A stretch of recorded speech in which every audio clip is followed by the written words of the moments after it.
Good morning, good afternoon to everyone here today, and once again, welcome to our discussion on taking your next step with advanced analytics. So as Dan said, my name's Kieran. I'm a senior analyst at Vedantix. I'm your host today.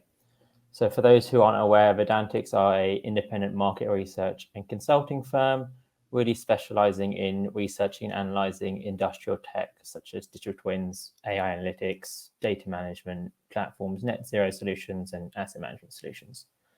And joining me on the call today, I have the pleasure of introducing you guys to Stacey Jones, the Global APM Portfolio Leader for Energy Industries at ABB, and Ben Berwick, the Global Portfolio Manager for APM in the process industry sector at ABB. Welcome both, and thank you for joining us today. Thank you. Thank you, Kieran. So the world of digital solutions has really been a hot topic across the energy and process industries globally. And on top of that, the embracement of AI is really driving change and improvements across the asset management space, in particular the APM landscape. And what we've seen quite a lot recently is ABB has really positioned itself at the forefront of that change, diving into that wealth of expertise and digital solutions to help empower firms to kind of predict asset failures, reduce downtime, and improve operations. So yeah, just a bit about ABB before we jump into the discussion. ABB is a global company with over 100,000 employees in 100 different countries. And we're best known for being the technology leader in the automation space, namely your DCS systems. But we're really much more than that. So if you go to the next slide, please, Kieran. We have a broad scope of business here. So as you see here, just really briefly, we provide both green and traditional electrification solutions. In our motion business area, that's primarily around drives and motors. We have options in the robotics and the discrete automation space. And then today we're going to be talking a lot about the process automation space, but specifically around digital software solutions and a lot around the asset performance management area. But in terms of other digital solutions, ABB has solutions in sustainability, cybersecurity, operational excellence, and of course, asset performance management and process automation. So digging one layer deeper into our asset performance management solutions, ABB offers a vendor agnostic, data agnostic asset performance management platform. And we really provide a layered solution. So you can start with just condition monitoring, and we provide that both on premises and in the cloud. All of these options are really flexible deployment options on prem or in the cloud. For condition monitoring, asset types would include, of course, rotating, but also electrical assets, instrumentation, IT equipment. And then we have the option to layer on an additional level of protection with advanced analytics. So this is where you would get your first principles performance models, and then also into the data-driven models that everyone in the industry refers to as AI or machine learning models. And then last but not least, really integrating into this asset performance management solution, what's been going on in the maintenance space, in asset health, in your maintenance strategies and cost to really help close the loop on decision making and optimize overall maintenance spend. So really looking to kick off the discussions here, I thought it would be good to start off with kind of looking at how APM's really evolved recently. If we take that maintenance journey, looking at kind of drivers and drivers in the sense of kind of the increasing availability of data, the decarbonization agendas across the industries, volatile energy prices, supply chain challenges, all these things. What that has driven us to is to seeing firms moving away from that kind of more reactive and moving away from that reactive and preventative maintenance processes. No longer are we seeing firms happy to just kind of run to failure or schedule interventions based on scheduled maintenance approaches. What we're seeing now is firms moving much more towards that APM point. So we're looking at bringing IT and OT data together to understand the state of your assets in real time and start predicting where failures are going to happen. But that evolution doesn't stop there. I mean, APM's been around for a number of years now. What we've seen over the last kind of 5 years or so is that firms are looking to integrate their IT and OT data with AI analytics to help better predict failures and optimize plant performance. So that kind of leads me up to my first question of the day, and this one's for you, Stacey. One of the primary goals of APM has always been around enabling predictive maintenance. But with this addition of AI technology, how are you seeing this new breed of APM software better empowering organizations to predict asset failures and reduce unplanned downtime? Great question. So I think, as you see on the board here, we've gone through several major step changes over the decades. Starting with reactive run to failure type maintenance, and with each one of these steps, we learn something new. So we know that when you run to failure, it's costly. Your production is low, and so we move to this usage based, time based, more proactive type methodology, and that was good, but it was still was maybe cost prohibitive in the sense that we didn't know if we were maintaining the right assets, and still wasting in terms of maintenance spend. And so we took our next step up and we said, okay, how do we still use that proactive mindset, but let's base it on risk and on what are our most important assets. And that was a huge step forward, but it did not handle the problem of, we think our asset's going to fail in 6 months or a year, but we really don't know what the state of that equipment is today. And with Industry 4.0 and with APM 4.0, we are able to really drive what the condition is today by feeding in live sensor data into our monitoring systems. We're able to inform both short-term and long-term maintenance strategies because we really understand what the health of our assets are, in a current environment. Perfect. Thanks, Stacey. And I completely agree. It's been a journey, right? It's not something that you're going to do tomorrow. It's not just simply of a matter of firms saying, but we need an APM tool, let's have to implement it. It's very much going through that process of running to failure, looking at the risks, moving towards APM, and then taking that step towards AI implementation. So at Vedantix, we really look at summarizing that journey around 3 key areas: so strategizing, digitizing, and scaling. In other words, take your time to understand the criticality of your assets, then digitize and enhance your processes with predictive solutions and complementary technologies, and then scale to other assets, sites, and even other KPIs. Now, Stacey, from your perspective, what are the key steps a firm needs to employ to successfully transition from a reactive to proactive, or even better, predictive maintenance strategy? So I think, thinking back on that previous slide with those step changes, each and every one of those provided some level of value. And I think that it would be unrealistic for us to say, go from you're doing everything reactive today to do everything data driven, in the cloud. That's just not realistic. And so I think that depending on the asset criticality, which is what you just touched on, Kieran, it's going to dictate what level of protection we want to put in place. In terms of really tactical things that a first time deployer of advanced analytics can do, I think the first few things you need to focus on is leverage a data platform. Make sure that the data that you're already gathering through wired, condition monitoring is going into a centralized system that you can really leverage. Two, for the balance of plant assets that really don't have current condition monitoring, there's a lot of cost effective methods to do some wireless condition monitoring. ABB offers the smart sensor in that area. So it's really about getting the data in one place, and then once you have the data in one place, you want to look for a solution that you can deploy across different asset types. I think a lot of equipment manufacturers tend to offer a proprietary solution to watch just their asset type, but it's not deployable, or it's not really scalable to have 15 different condition monitoring um, offerings, so to speak. So combine all those into one place, make it easier for your operations and maintenance team to use the technology. And last but not least, Karen, I think it's all about start simple, just take your step and expand over time. You don't have to boil the ocean, so to speak, at day one. One of the things that we haven't touched on yet really here is how quickly AI is becoming a standard expectation in these APM tools, whether that be for kind of reducing the data management hurdles or even supporting the quality of insights you're receiving from the tool. Ben, I'm going to come over to you this time. How are you using AI adding value to APM tools?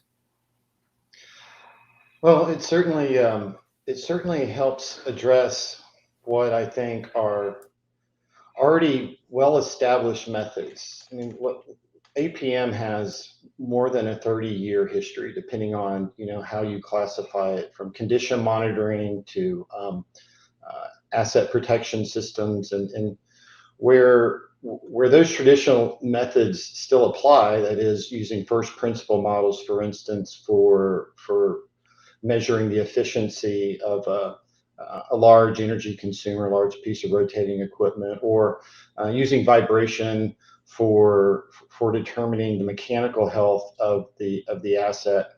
Those systems become limited in being able to expand across all assets, that is, beyond critical assets. And they also are sometimes sort of slow to recognize things, or require a lot of interpretation by human beings. So AI really helps address those two main things. One is, or three main things. One is to be able to address a larger subset of assets, because with a broad set of data, we're able to recognize issues across various machine types that aren't where we're not necessarily measuring all of the parameters we might on say a critical machine.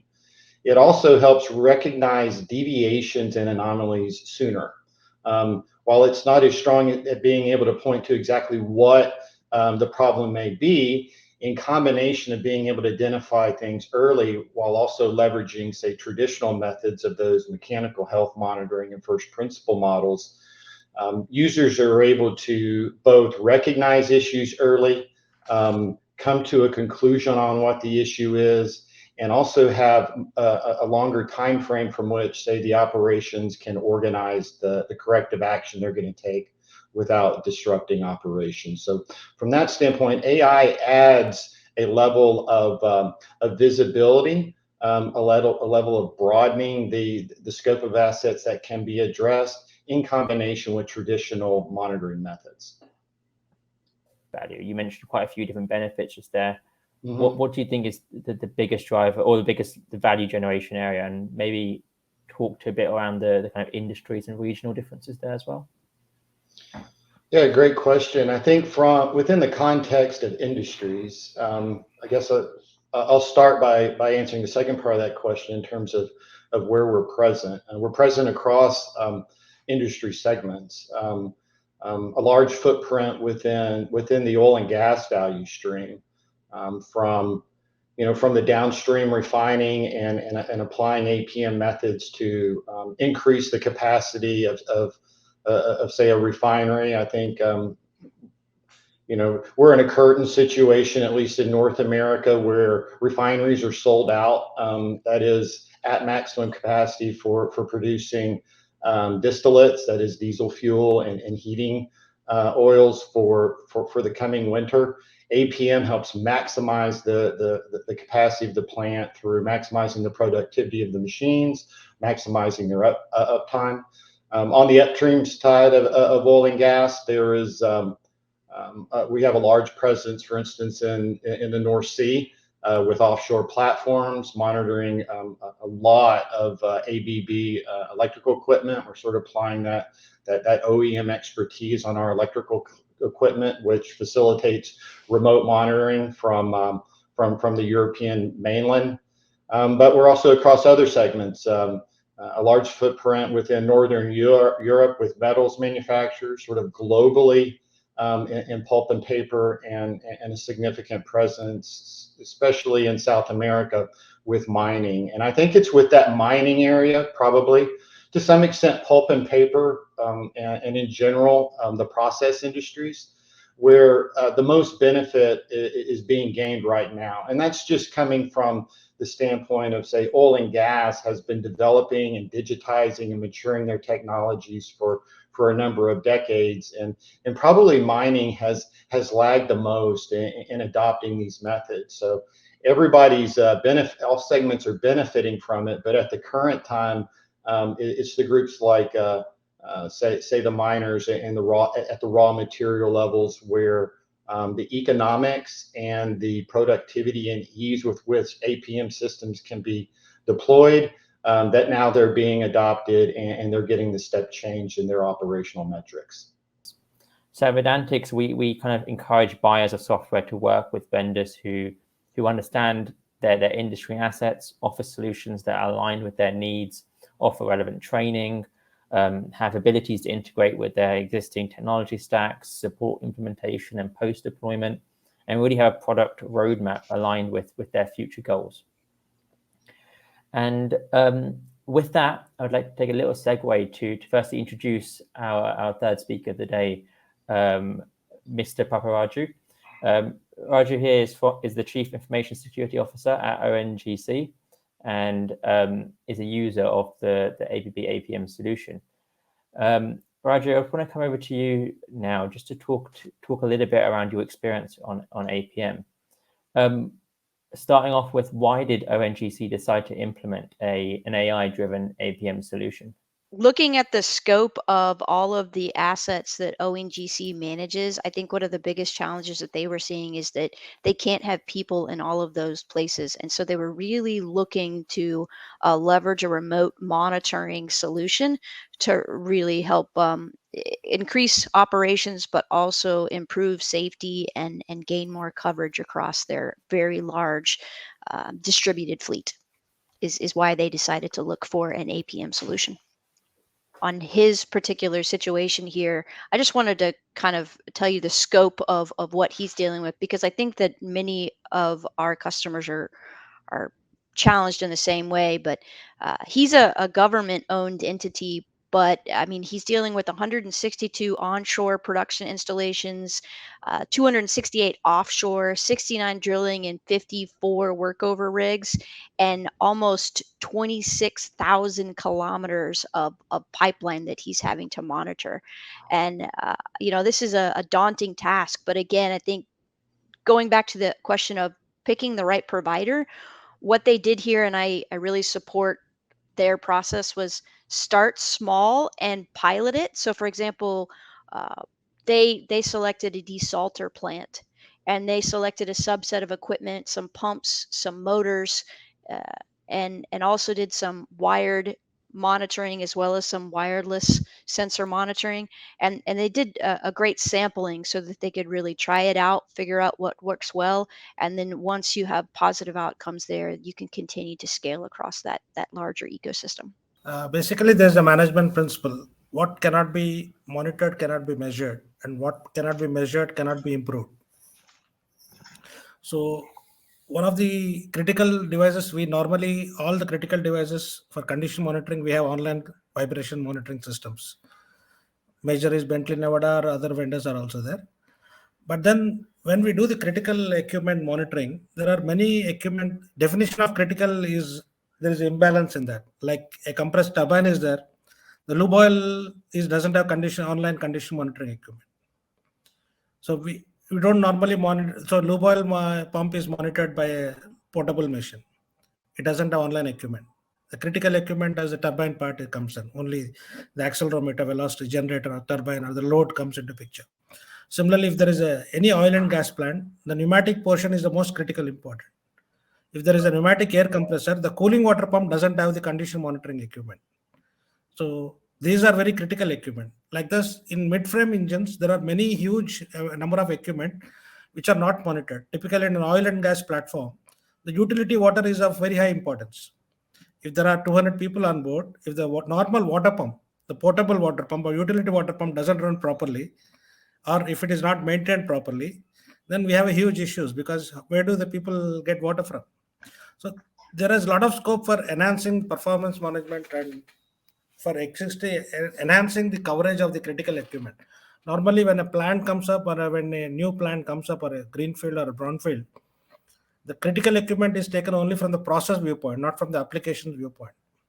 So we found that in ABB, we had a solution where we can monitor the mid-frame equipment. And also one of the most critical thing is it has a combination of 5 sensors. What are the common maintenance issues? Normally the cooling fan, the fan gets broken, the fan gets ripped off or corroded. So the imbalance is immediately comes in sound also. cooling, skin temperature increases. So ABB sensor is a combination of 3 actual XYZ sensors.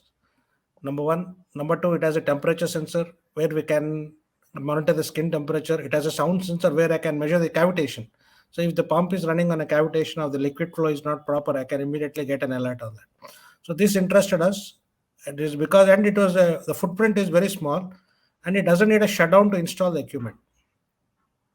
So these are the main qualities which we were impressed at, and we installed it in because most of the mid-frame equipment, they don't have the online sensing equipment, and it has a powerful analytical platform to choose from, where I can have the predictive analytics also.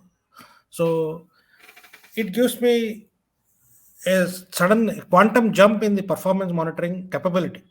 It is not a step change. It is a huge capable performance. There's a quantum jump in the performance capability if I'm able to monitor my mid-frame equipment.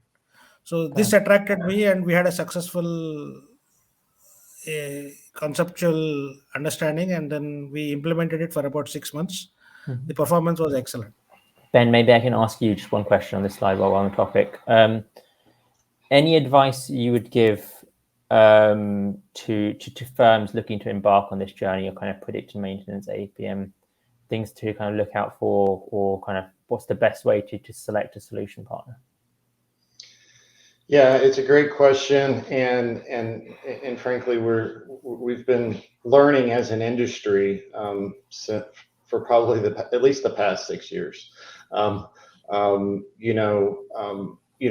Just how challenging it is to deploy an APM system.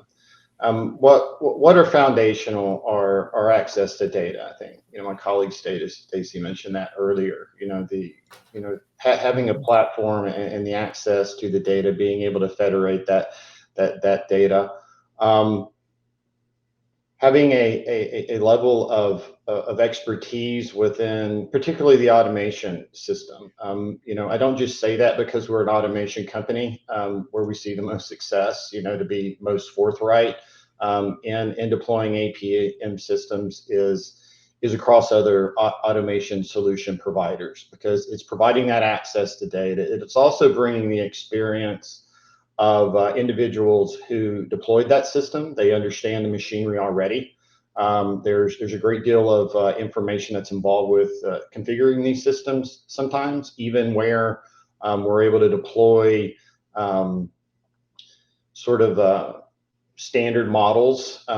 So those out of the box models from our solution, it still is implemented most effectively with the context of those machines and knowing where that data is. And I think thirdly, just having someone who's a partner who's going to be able to support you through the long term, because these are journeys. There's thousands of assets across the enterprises of the clients that ABB serves. They come in innumerable shapes and forms. So with that, no one expects to be able to start the APM implementation and do it all in one go. It's like an exercise program. It takes a bit of hard work to start. You see the early benefits, the early wins, and then it's a journey of continuing to improve performance, tone, and become maximally lean in the operation. And to have a provider who's going to be there for the long term, be able to again bring the subject matter experts, both in the area of the assets and APM in general, as well as the underlying data systems, security systems, is absolutely crucial, I think, in being able to realize all the benefits of an APM solution. It has to be taken in a holistic fashion, where APM has a capability to measure not only the condition monitoring, giving the predictive or prescriptive analytics. I can also include the corrosion monitoring equipment, where it gives me the status of the corrosion of the equipment. Because predictive analytics are debatable to an extent, because normally what happens is in condition monitoring is the OEM of the equipment is not always in sync with the tools we deploy. if there is an X vendor, he doesn't agree with the solution of Y vendor. He says, my condition monitoring team thinks it differently, or there is always a clash of opinion. So there is a handshaking needs to be done with respect to OEMs to take them into confidence and trust to be built up. Because when you do an APM solution, you deal with multiple vendors, you are dealing with multiple assets, they need to be onboarded. That's the change management needs to be also looked into before when you're deploying the APM tool for a successful integration of the solution. And because everybody has to onboard, otherwise there will always be a difference of opinion. People will be resolving the difference of opinion and not actually monitoring and measuring. And really at Vedantics, we see data being one of the biggest challenges in general for deployment of APM.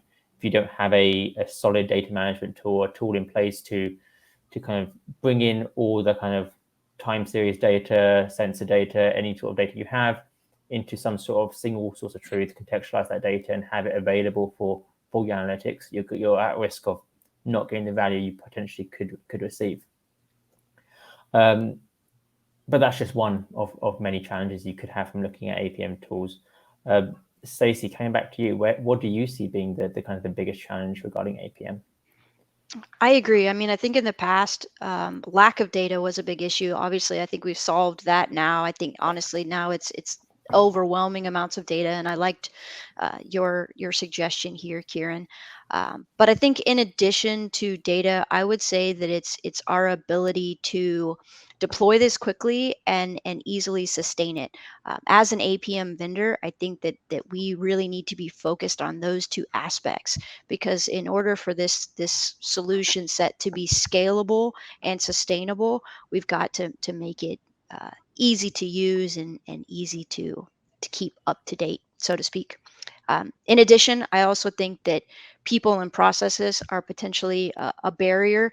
Um, I liked what Mr. Paparaju said there about you need to get everybody on board and you need to really work on change management.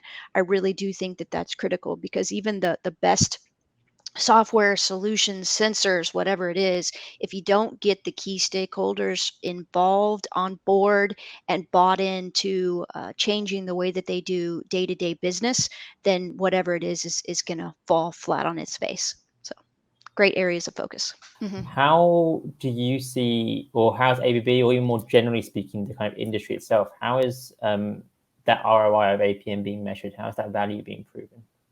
Yeah, great question. I think that's a really debated question as well. But I think that if you can't show value in what you're doing, then management's going to cut it off. And that makes sense, because we only pay for what's valuable to us.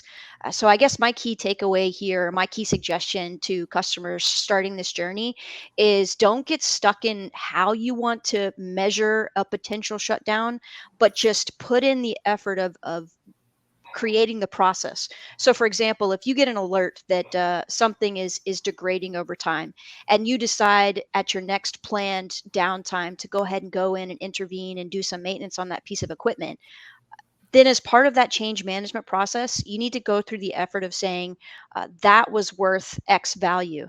Now, we can sit and debate all day long. Would that have been a 2-day outage, or would that have been a 10-day outage? I would encourage us not to get stuck in that debate loop.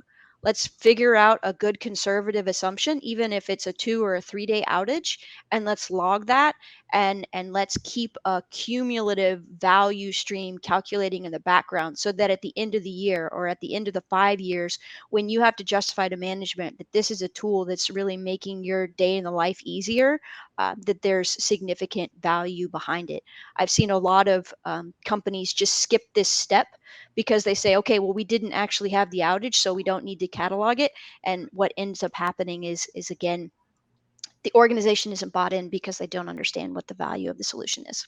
What are your thoughts on kind of how how kind of an AI-driven APM 4.0 tools are helping optimize things like resource allocation, wastage, overall operational efficiencies? I think well, again, there's complementary aspects of traditional monitoring, say efficiency monitoring through a thermodynamic first principle model, mechanical monitoring, such as Paparaju has explained as being a core of the system they deployed. And then bringing AI on that. So when we speak about optimizing resources, being optimally lean, using APM within the continuous improvement cycle of being able to measure, analyze, strategize, and then deploy resolution. It's the combination of those. But again, AI really provides a lot of glue. And it helps bring together, say, different mindsets, say, in oil and gas, for instance. Our experience is that the process engineers are looking at efficiency calculations, and reliability engineers are looking at vibration calculations. And that's where they sort of maybe disagree on what the proper method is. Well, in fact, both of those different methods are complementary, and both lead to both recognizing issues early and helping drive optimum performance out of it through a continuous improvement process. AI really helps recognize those things and identify a lot of those opportunities, even when assets are operating optimally, where they're under a very well-organized maintenance strategy.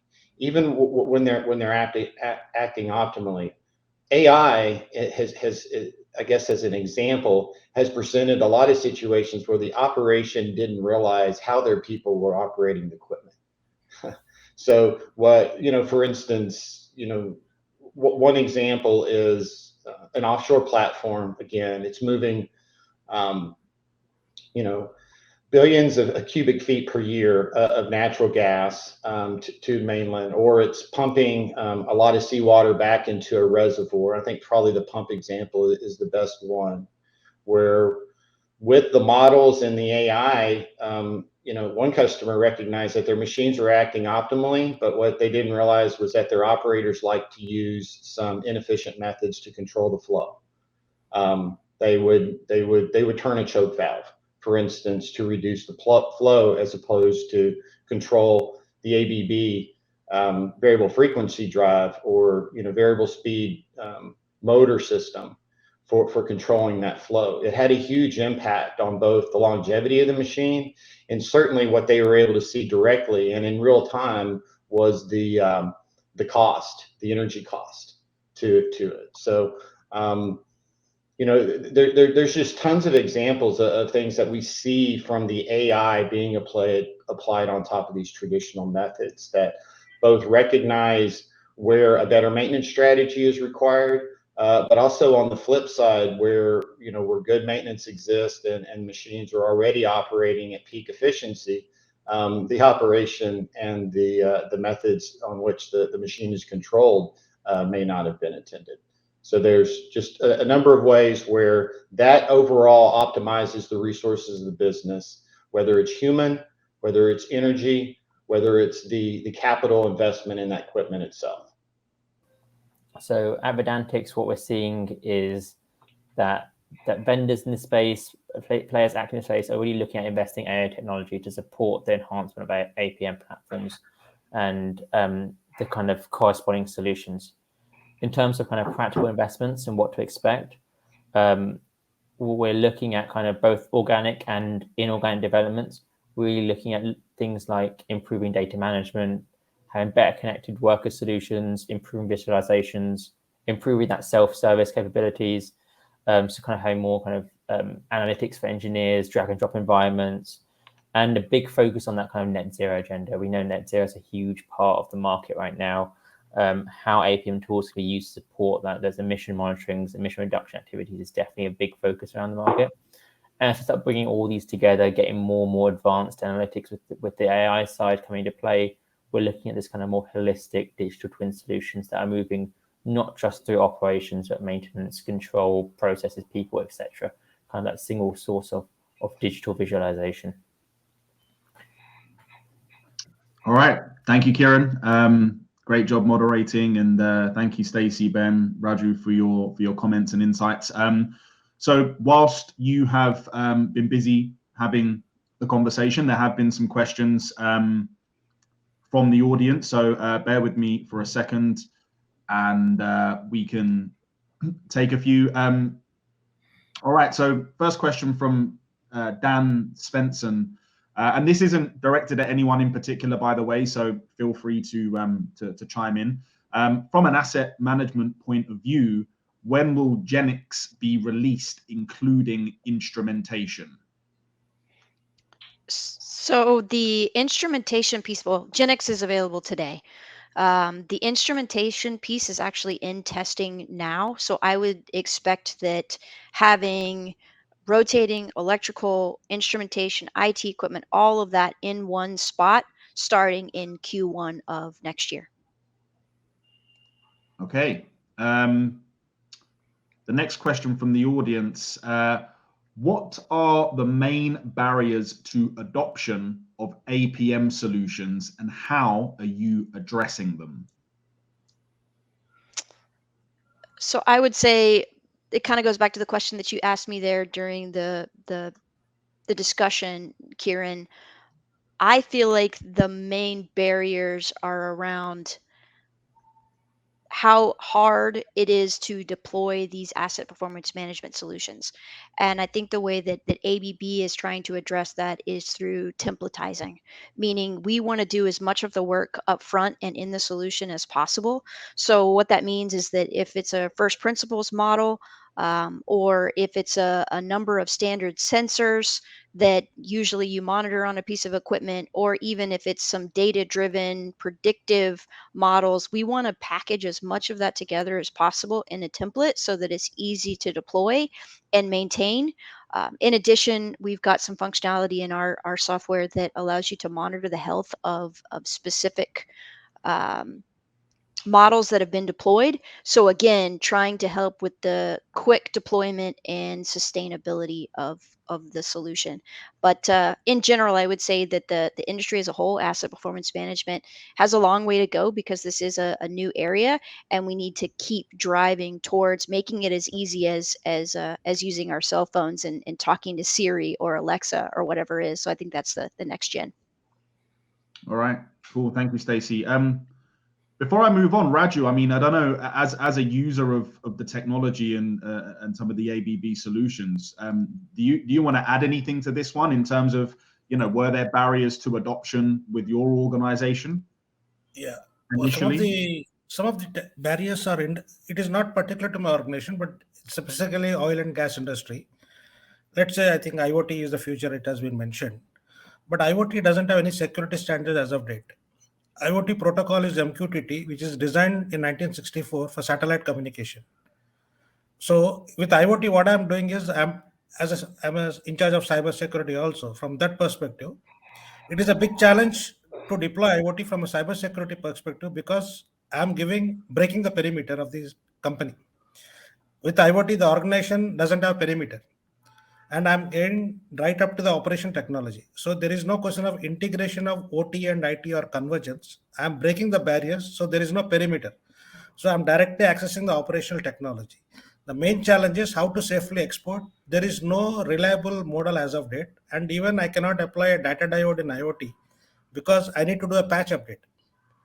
And the data packet in IoT data frame is very small. And recently NIST has the network layer is open for public comments of NIST standards. So standards are evolving for IoT. There is data encryption. Everybody has, they say secure MQTT, but secure MQTT is a very primitive protocol for enabling cybersecurity. So that is a big challenge from a user perspective. And also another is when we are dealing with APM, it is every organization has some methods of mechanism isolated we are monitoring. Let's say I want to perform monitoring of my equipment. I need to monitor my earthing also. So how do I monitor my earthing of the equipment, earthing of the plant, earth pit values? It has to be integrated up to the vendor ERP management. It has to be entered with preventive maintenance management. If I am doing a preventive maintenance, how am I ordering the spares? How am I doing a preventive maintenance order? A work order generated for the shutdown order or a maintenance order. How am I consuming? So it has to integrate with multiple platforms.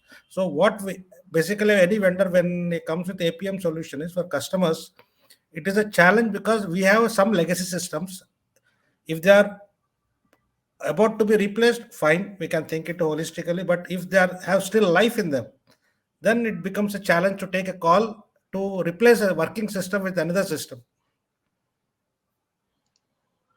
Okay, thank you for your comments, Raju. Okay, next question. Bear with me 1 second. Among all the APM offerings from different providers, what makes ABB's APM so special? Is it especially good for managing ABB manufactured assets?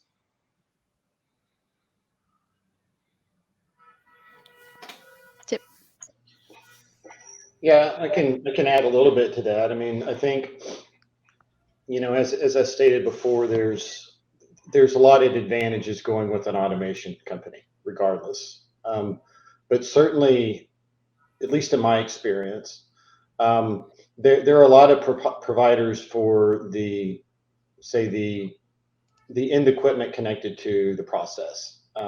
That's both rotating equipment such as pumps and compressors, fixed equipment such as say a heat exchanger. But the further you get back to say the electrical equipment, where electrical energy is the source of energy, there's less monitoring that occurs there. So certainly we're bringing the element of traditional methods of monitoring, rotating, and fixed equipment, but certainly without a doubt, and I'm going to say this, ABB brings a lot of OEM advantage for monitoring drives, electric motors, and all the switch gear that's behind that. So that is a strong foundation of our APM solution. And we're not just leveraging that because we're OEMs. It's very critical in the current journey to convert off fossil fuels and what we're expecting is a huge expansion of electrical equipment driving electrical machinery and driving industrial processes through the future. Yeah, and piling on to what Ben is saying there, I think that is really critical that you can combine all of your assets into one location. Like Mr. Paparaju was saying, it's like all of these disparate systems. You've got to get it in one place so that you can leverage it, and you really need to combine your asset types so that you're not monitoring a lot of different applications simultaneously. So I think that ABB is special because we're data agnostic. We're willing to pull it in from all sources, including our own, of course, and we have a huge plethora with our automation systems. But also we can monitor everything in one place: electrical, rotating, instrumentation, IT, fixed equipment, everything together. Okay, thank you, Ben. Thank you, Stacey. Next question. Ben made a good point about refineries being sold out as cold weather comes to the Northern Hemisphere. Energy availability is impacted by global conflicts that do or may impact energy supplies. Do you have any specific examples of how ABB APM is supporting energy security with work with any of your customers?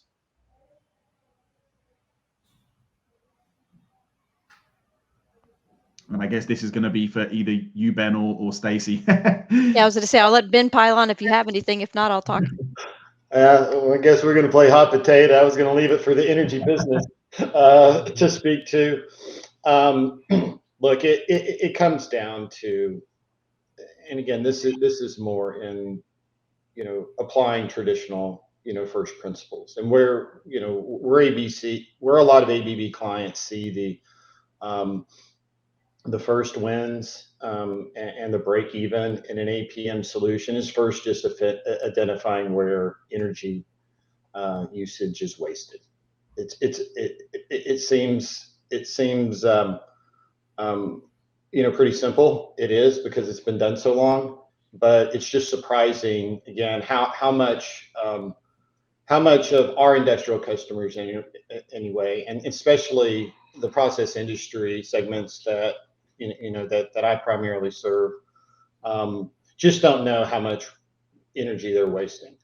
So we're able to identify that, again, applying from our model library to whatever equipment is. There's a large number that we're able to draw from the library, apply a simple efficiency equation to it, start monitoring that, monitoring both the energy conversion and looking for ways to either optimize the asset that's in there. Very often the asset is operating optimally, but it's just oversized or undersized for the application that they're applying. So it helps drive future asset purchase decisions.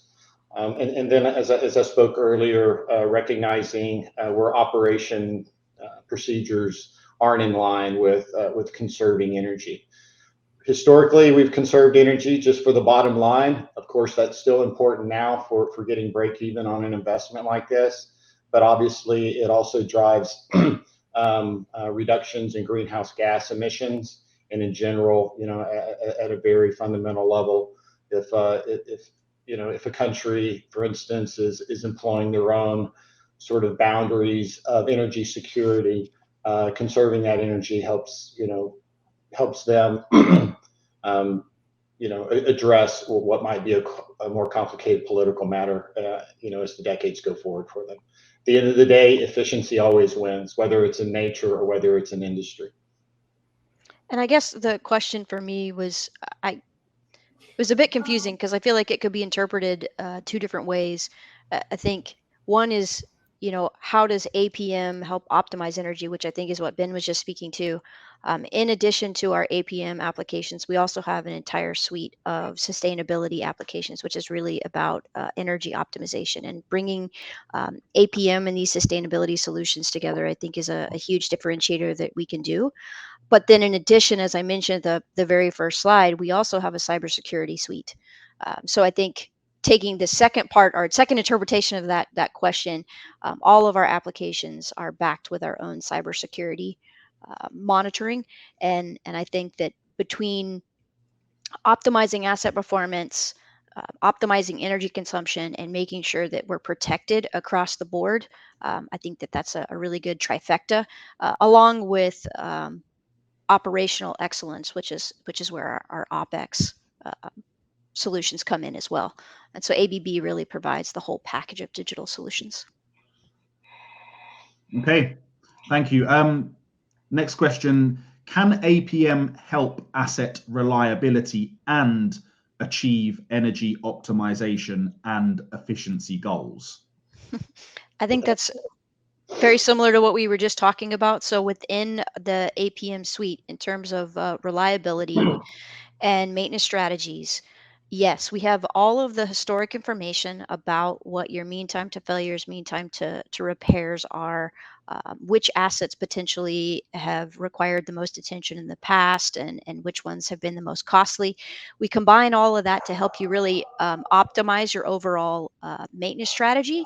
But in addition, I think being able to look at, okay, this asset was a bad actor, but also how did it actually use and leverage energy? We're able to bring that together with our sustainability solution and really look at performance versus energy usage together. And right now, these are two separate applications within ABB, but that is something that we've gotten feedback from the market, from our customers, that they want to see more tightly linked together and in the same user interfaces, and not just at the high level dashboard view. So that's something we'll be working on in the future. Okay, thank you, Stacey. I'm conscious that we probably have about a minute left. There's a few more questions, but one at the top of the pile is, do you have a pilot project approach to test the APM technology? Ben, I talk too much. You want me to take it, or you want to? Yeah, I mean, that we're in a number of pilots, and we have a number of pilots with customers that prove the goals for their particular needs that move into full implementation. So without a doubt, we've organized our business to be able to prove the value in the solution on a small scale, and we're organized to do that quickly. So really encourage industry participants to reach out to us on that. Yep. And my key recommendation is, from past experience, is start small, 10, 20 assets, get a good mixture of assets. You want to look at rotating, you want to look at electrical, you might want to look at some fixed assets. And like Mr. Paparaju has done, look at some wired assets and look at some assets that you potentially want to leverage wireless sensors on as well. Give it a good swath so that you really get to try it out. And then once you figure out from a software and technology perspective and from a change management perspective what works well, then scale that out. Yeah, and just maybe adding one last comment on the kind of pilot side, more generally speaking, while I completely agree, pilots are a great way to start and see value. Don't forget to really kind of define what value you want to get out of it, or at least the end goal of that pilot. You don't want to end up in some sort of pilot purgatory, investing in doing a project, getting results at the end, but not really sure what results really mean or what the value for your business could be. So don't rush into a pilot. Spend the time to really scope out what you want to get out of it first. Great point. Success criteria. All right. Well, thank you to Kieran, Stacey, Ben, Raju.